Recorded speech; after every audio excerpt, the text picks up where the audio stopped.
मोक्ष को आज की दुनिया में कैसे परस्यू कर सकते हैं कोई?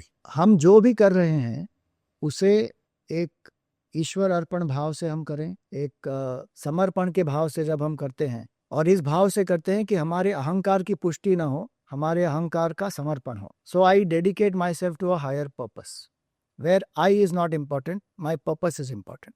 जैसे कोई कहते हैं कि क्रिकेट में the game is important then the player. कोई म्यूजिशियन कहता है कि music is everything, I lose myself then the best music flows. तो जो कुछ हम कर रहे हैं अगर वो हम समर्पण के भाव से करते हैं तो सबसे पहले हमारा मन शुद्ध होगा.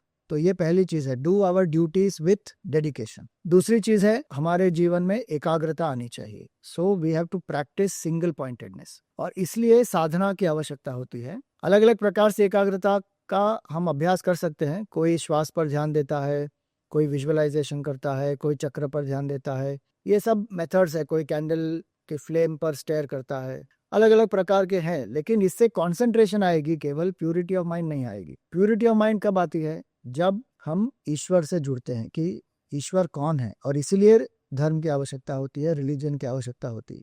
To understand who is God, what is भगवान, who is consciousness, what is the source of creation और मेरा संबंध क्या है. तो ये जो परिपूर्णता का अनुभव हमें चाहिए वो तभी होगा जब हम जान लेंगे कि वो ईश्वर का स्वरूप परिपूर्ण है और वही मेरा स्वरूप है. I am essentially one with the divine.